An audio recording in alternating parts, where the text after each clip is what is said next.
Student কেমন আছো? আশা করি প্রত্যেকে ভীষণ ভালো আছো। সো আজকের আই হোপ স্ক্রিনের উপর একটা কোশ্চেন দেখা যাচ্ছে। যে কোশ্চেনটা কি বলেছে, the quadratic polynomial px has the following properties, px can be positive or zero for all real number.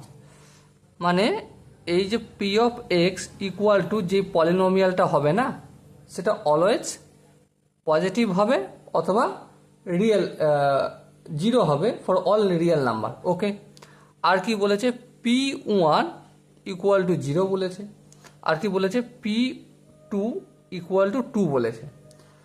আর কি বের করতে হবে, find the quadratic polynomial. Okay, বেশ লক্ষ্য করো, অঙ্কটা আমরা করছি এবারে। নর্মালি একটা quadratic polynomial P of x equal to কি ধরি আমরা, A X square plus B X plus C, এটা আমরা ধরে চলি জেনারেল ফর্ম। কিন্তু এখন কি আমরা এটা ধরতে পারবো? পারবো না। কেন পারবো না? কারণ বলে দিয়েছে এই এক্সের জায়গায় যদি কোনো রিয়েল নাম্বার পুট করি তাহলে হামেশা পজিটিভ অথবা জিরো আসবে, কিন্তু এখানে নেগেটিভ মেবি আসতে পারে। সেই জন্য আমরা এটা করব কি করব না। তার জন্য কি করব, দেখো আমাদের বলে দিয়েছে P of one equal to zero, তাই তো বলেছে বইতে P of one equal to zero. তার মানে কি, এখানে যে এক্সের জায়গায় কি ধরেছি আমি, এক্স ইকুয়াল টু ওয়ান ধরেছি।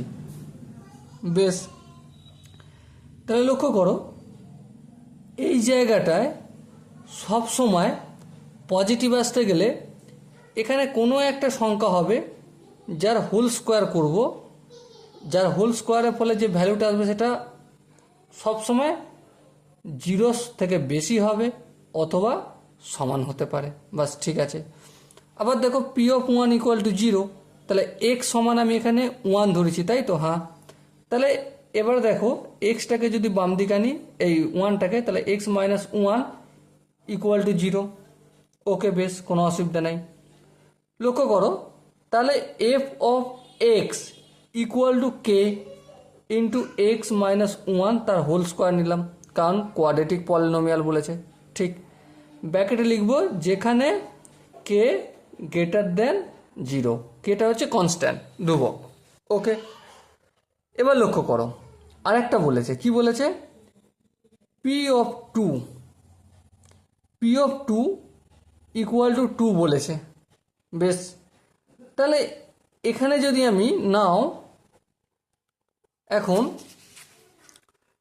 F of x equal to K into x minus one, তার হোল স্কোয়ার লিখি, এবং p of two equal to K into x minus one, তার হোল স্কোয়ার, সরি এখানে এক্সটা না দিয়ে ডাইরেক্ট টু করে দিই, ইকুয়াল টু টু বললো। হ্যাঁ, ঠিক।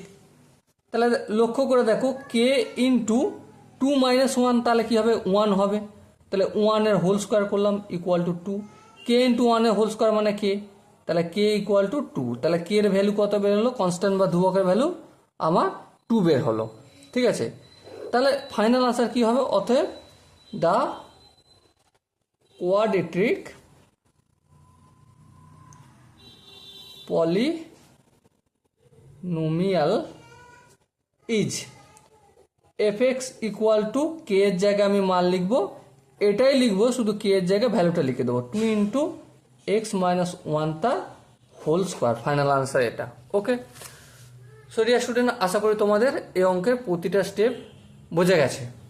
যদি কোনো জায়গায় ডাউট থাকে, কোনো জায়গায় কোনো অসুবিধা থাকে, তো ডেফিনেটলি কমেন্টে জানাও, আমি প্রতিটা ডাউট ধরে ধরে ক্লিয়ার করে দেবো অন্য একটা ডেডিকেটেড ভিডিও এনে। ওকে, সো দেখা হচ্ছে পরের সেশনে, ততক্ষণ পর্যন্ত ভালো থেকো, সুস্থ থাকো এবং জয় হিন্দ।